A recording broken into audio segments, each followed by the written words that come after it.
These are the stones on which our legacy in Missouri was formed.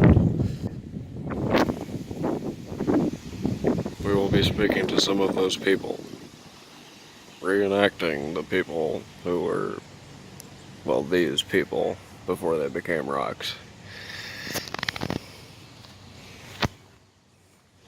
You know you're doing something stupid whenever it's this hard to get yourself to go ahead and do it, but we'll see what we can do.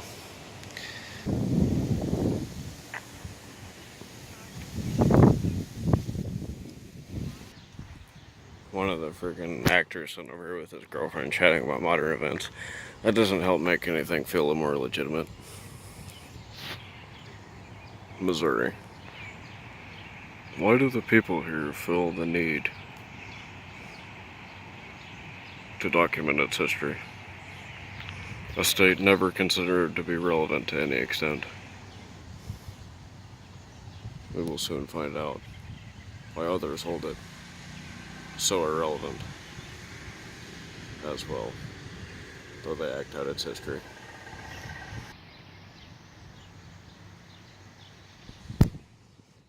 I think what we need to remember was Missouri was not always as bad as it is now.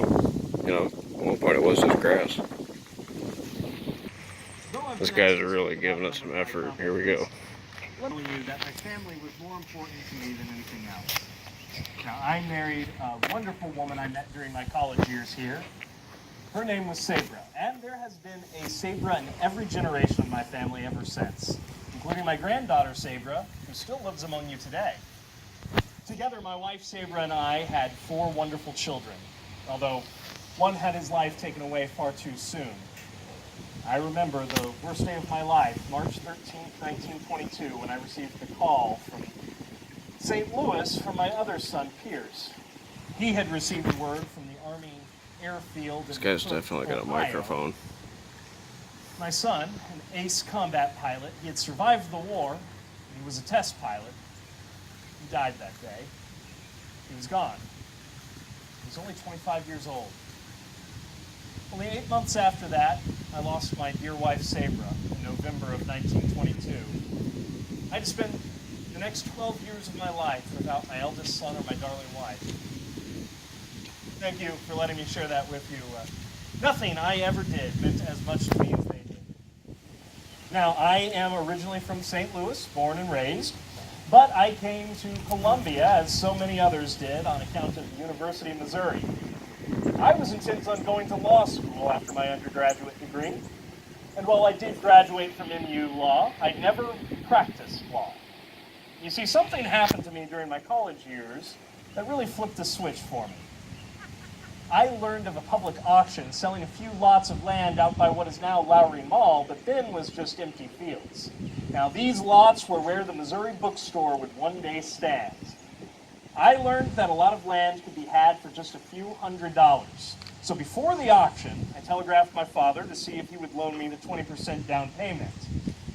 I purchased a lot that day from my father and pocketed a cool $200 profit in only a few hours' work. That is why I never practiced law.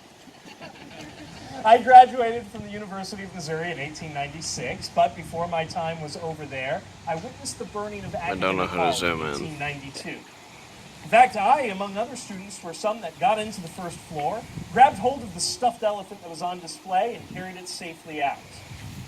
I took my first job in Columbia, and when I was offered the co-ownership of the Guitar Livery Stable on Walnut Street. And this was my first taste in the investment of the transportation industry. It seemed like a good idea at the time, renting out horses, hacks, and buggies, until the rare automobiles visiting Columbia spooked one of my horses so bad it fell back and broke its neck in a panic. Soon after that, I